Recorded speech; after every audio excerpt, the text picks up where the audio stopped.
하나님이 주시는 말씀 데살로니가전서 4장 1절에서 6절. 목사님 거기 가서 여기 불 좀 켜요. 4장 1절에서 6절.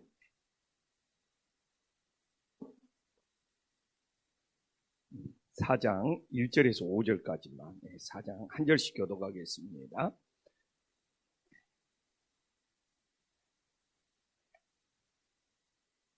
그러므로 형제들아 우리가 끝으로 주 예수 안에서 너희에게 구하고 겸언하노니 너희가 마땅히 어떻게 행하며 하나님을 기쁘시게 할 수 있는지를 우리에게 배웠으니 곧 너희가 행하는 바라 더욱 많이 힘쓰라. 우리가 주 예수로 말미암아 너희에게 무슨 명령으로 준 것을 너희가 하느니라.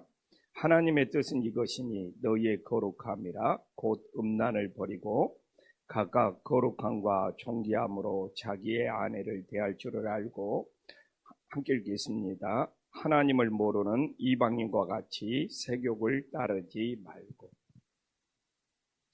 오늘도 새벽을 깨운 우리 성도님들에게 하나님의 크신 은혜가 넘치기를 소망합니다. 산불이 속히 진화될 수 있기를 오늘도 새벽에 우리들이 간절히 기도할 수 있기를 소망합니다. 이 데살로니가 교회에 정말 믿음이 좋은 교회였는데 유일하게 이제 믿음이 부족한 것을 보충을 해야 되는데 그게 예수님의 재림, 예수님의 파루시아, 예수님의 강림을 기다리는 것을 알았습니다. 그러면 이제 4절에는 예수님의 강림에 대한 이야기예요. 그리고 우리가 잘 알다시피 4장 13절부터 18절까지 보면은 예수님이 이제 강림할 때 어떤 일이 일어나는지 죽은 자가 먼저 다 나옵니다. 그러면 이제 4장 전반부는 뭐냐? 예수님의 재림을 기다리는 사람들이 어떻게 살아야 되냐 이거죠. 이게 오늘도 우리가 똑같습니다. 우리들이 정말 예수님의 강림을 기다린다면, 주님의 재림을 기다린다면 우리들이 하나님 앞에 어떻게 신앙생활을 해야 되느냐, 이게 중요한 것 같아요. 그런데 이제 데살로니가 교회나 오늘날 보면 오늘날 우리들이 신앙생활하는 것이 전혀 예수님의 강림을, 예수님의 재림을, 예수님의 파루시아를 기다리는 것처럼 살지 않는다는 것이죠. 그러면 이제 예수님의 재림을, 예수님의 강림을 기다리는 사람은 어떻게 살아야 되는지 이제 오늘 4장 1절부터 나오고 있습니다. 근데 이게 사도 바울의 너무 간절함이 묻어나고 있어요. 4장 1절에 보면 이제 우리가 끝으로 주 예수 안에서 이제 마지막 남은 것은 예수님의 강림, 예수님의 재림밖에 없으니까 끝으로 예수 안에서 너희에게 구하고 권면하노니, 그래서 사도 바울이 구하고 권면하는 것이 무엇입니까? 너희가 마땅히 어떻게 행하면 하나님을 기쁘시게 할 수 있는지, 이게 예수님의 재림을 기다리는 사람들의 삶이 되어야 되는 것이죠. 오늘도 우리가 어떻게 해야 하나님을 기쁘게 할 수 있느냐. 오늘도 우리가 하루를 주님 어떻게 살아야 하나님을 기쁘게 할 수 있느냐 이거. 교회에서도 어떻게 해야 하나님을 기쁘게 할 수 있느냐. 근데 진짜 우리가 진짜 신앙생활을 하고 교회에서 활동을 하지만 내가 정말 어떻게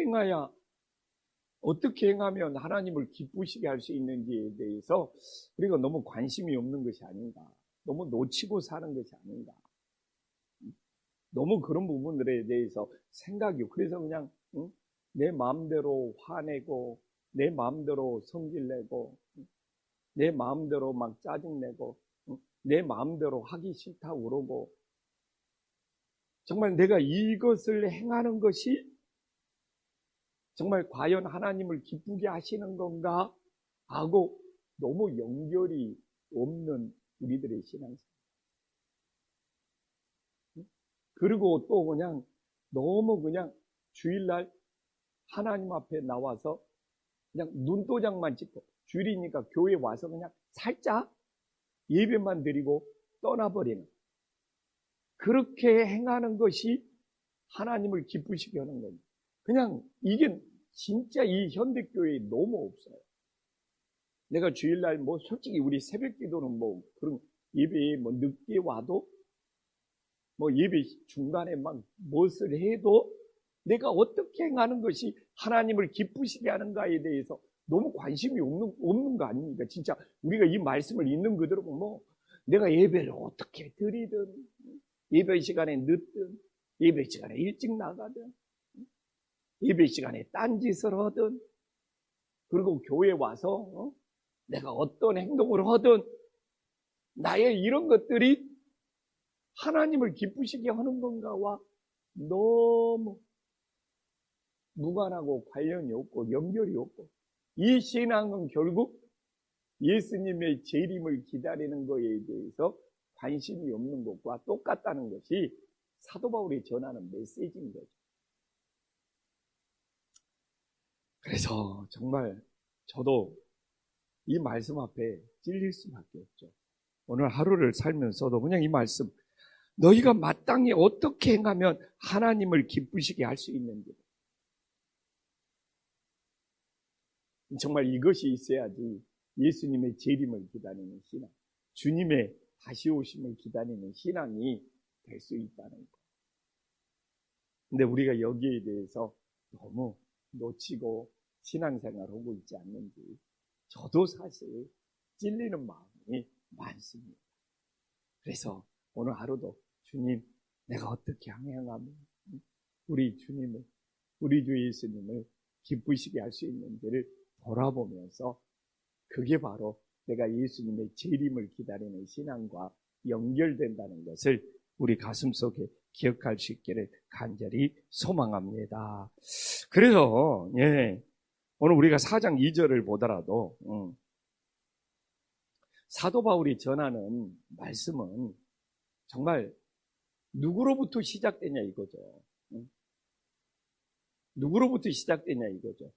오늘도 보면은 우리가 주 예수로 말미암아 너희에게 무슨 명령으로 준 것을 너희가, 이게 모든 것이 사도 바울은 예수로부터 시작하고 있다는 것을 너무 보여주고 있어요. 그러나 우리는 내 감정에서 시작될 때, 나로부터 시작될 때, 이 사도 바울은 자기에게서 시작이 되는 것이 아니라 오늘 예수로 말미암아 너희에게 명령도 하고 너희에게 권면도 하고, 그러나 우리는 우리 생각에서 시작하고 그냥 내 기분에서 시작하고 그냥 내 감정에서 시작하고, 그러니까 하나님을 기쁘시게 할 수가 없는 것이죠. 근데 오늘 우리가 그냥 보지만 사도 바울은 주 예수로 말미암아 너희에게 무슨, 이게 예수님을 통해서 무슨 명령을 전할 건지. 근데 우리는 그냥 모든 것이 그냥 내 기분에 따라, 내 생각에 따라, 내 감정에 따라 그렇게 해서 나오는 말은 어떤 권면이나 오히려 다툼이나 분란이나 어려움을 일으킬 수밖에 없다는 것을 보여주고 있습니다. 그래서 오늘도 내가 어떻게 행해야 하나님을 기쁘시게 할 수 있지? 이게 중요한, 우리들이 삶의 순간순간 붙잡고 살아야 돼. 또 모든 것이 내 생각으로부터 나오는 것이 아니라 예수님의 말씀으로 만나 예수님을 통해서 모든 것들이 나올 수 있는 주님의 자녀들이 될 수 있기를 간절히 소망합니다. 그럼 이제 구체적으로 나오잖아요. 3절에 하나님의 뜻은 이것이니, 이게 사람의 뜻이 아니잖아. 하나님의 뜻은 이것이니, 이게 다 연결되고 있는 거예요. 1절에서 마땅히 어떻게 행하면 하나님을 기쁘시게 할 수 있느냐, 거기에 하나님의 뜻이 나오는 거죠.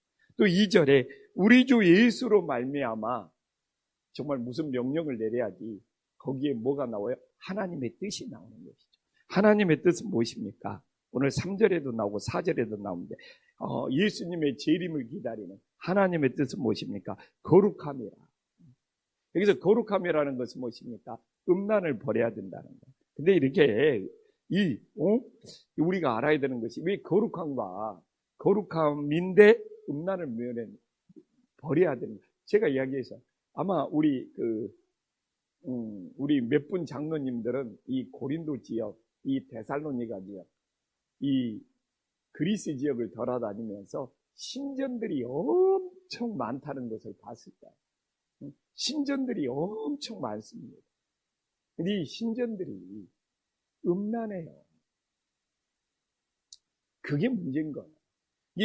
여기서 음란은 우상숭배와 연결이 돼 있고, 신전들과 연결이, 그리스, 이 데살로니가, 이 고린도 지역에는 엄청난 신전들이 있었고, 그 신전에는 우리가 알지만 창녀들이 그걸 신창이라고 그래요. 어렸을 때 태어난 여자애들을 버리면 이 신전에서 자라나가지고 신전에서 창녀들이 되는 거예요. 그래서 이 신전에서 이 창녀들이 이 음란함이 있어야야 자기 신들이 자기들의 기도를 들어준다는 정말 악습이, 악법이 있었던 거죠. 그러니까 이게 단지 이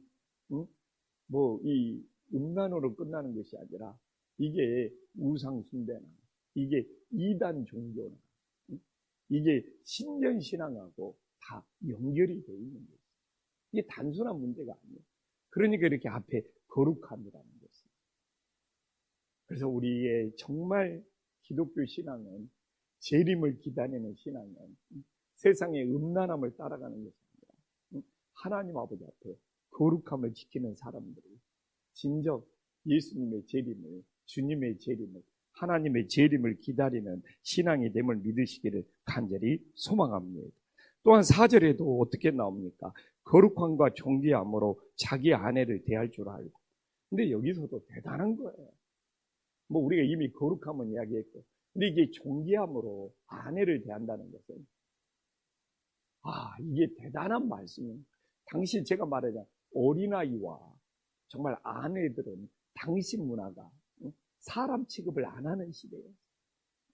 얼마든지 아내를 바꿔치기할 수 있고 아내를 바꿀 수도 있고, 당시 그냥 그 시절이, 그 문화가 그랬어요.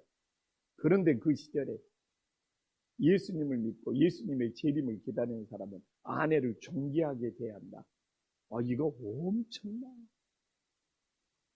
이 믿음의 고백이 되는 거예요. 우리가 이제 이 시대를 살기 때문에 이런 말씀들이 안 다가오지만, 그 당시는 여자가 무슨 존귀합니까? 물건 취급받고 몇 명씩 데리고 살 수 있고 언제든지 내 마음에 안 들면 버릴 수 있는 시대란 말이에요. 그런 시대에 내가 예수님을 믿기 때문에 내 아내를 존귀하게 여긴다.